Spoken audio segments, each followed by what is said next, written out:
Приветствую вас, мои ласточки! С вами Алла Касаткина, проект «Ладная я». Сегодня мое видео для барышень, которые замужем. В комментариях я часто вижу вопрос один и тот же. Я прихожу с работы домой, много делаю чего по дому, муж приходит, ложится на диван, критикует меня, придирается, предъявляет мне претензии, рассказывает мне, какая я не такая, что со мной не так, что я делаю не так, чтобы ему было хорошо, требует к себе внимания. Да, кстати, посторонние звуки – это моя собака. Не парьтесь. Продолжаем. Что же делать в этой ситуации, когда вы пашете на двух работах фактически, потому что на вас официальная ваша работа, на вас дети и дом, а он потом еще ждет радостей жизни в спальне. А вы уже не в состоянии иногда. Как отвечать, что делать для того, чтобы вы в первую очередь чувствовали себя не рабыней Изаурой, которая пашет на плантации и обязана исполнять все любые пожелания своего хозяина, а чтобы вы себя чувствовали женщиной, которая достойна любви, достойна уважения. Как же в этой ситуации поступать так, чтобы он поднял свой зад с дивана и начал что-нибудь делать для вас? Почему я об этом говорю? Я психолог. Меня зовут Алла Касаткина, если вдруг кто-то не помнит. Проект «Ладная я» вот мой в интернете. Ссылочка на сайт в описании видео. Есть подарочек для вас, курс «Секреты счастливых женщин». Я уже почти 20 лет работаю с женщинами, помогая им найти вот ту самую важную для них поворотную точку, где начинается их собственное счастье. Кстати, если вы еще не подписаны на канал, мои хорошие, жмем красную кнопочку и подписываемся. А лайки и комментарии любит YouTube. Давайте сделаем ему приятно. Ну а мы с вами разбираемся, а что же делать. Смотрите, какая штука. Он приходит с работы, он устал, царь хочет отдохнуть. Замечательно, но если он царь, а вы царица, у вас есть точно такие же права. Я знаю, сейчас вы мне скажете: Алла, ты что, охренела? Ужина нету, в квартире срач, дети не кормленные, уроки не деланные, бла-бла-бла. Куда?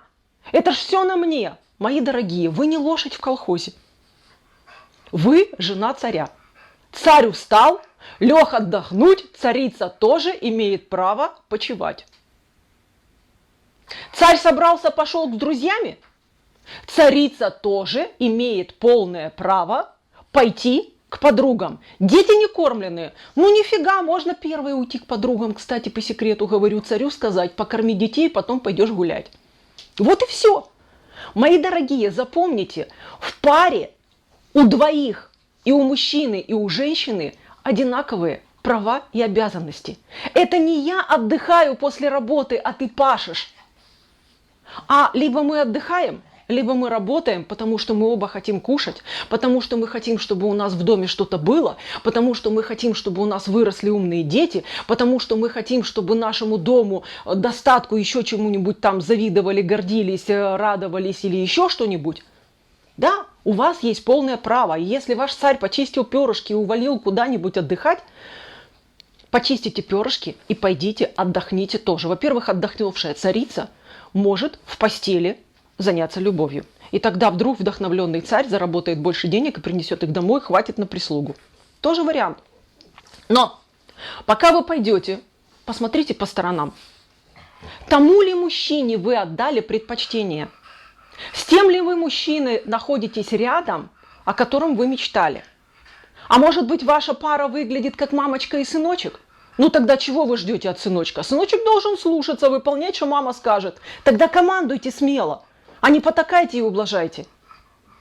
Как только вы посмотрите внимательно по сторонам, как только вы поймете, что вы чего-то достойны, как только в вашем сознании переключится программа, где не я пашу, а он отдыхает, а когда вы признаете, что либо царь с царицей вместе отдыхают, либо царь с царицей вместе работают, либо царь с царицей договариваются о том, как они будут распределять свои обязанности. Запомните, в семье всегда оба либо работают, либо отдыхают.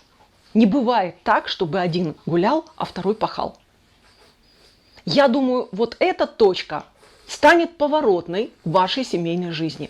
Хотите со мной поспорить? Не вопрос. Приглашаю в комментарии, давайте обсуждать. Можете делиться своими историями. Кто-то, может быть, уже дошел до этого своим умом. Поделитесь, что толкнуло вас к такому решению, к такой поворотной точке, что переменило ваше мнение о семье. Я тоже буду рада порадоваться вашим успехам. Я тоже с удовольствием вдохновлю или подскажу, если вам еще чуть-чуть осталось до этой самой точки поворотной. Ну а если вы сильно увязли в болоте, могу и против шерстки погладить, конечно. Для того, чтобы у вас появилась в глазах резкость и вы вспомнили о себе. Давайте заботиться о вашем семейном счастье. С вами была Алла Касаткина. Проект «Ладная я». Подписываемся, жмем лайки, комментируем. А мы с вами встретимся в следующих видео. Пока-пока, мои ласточки.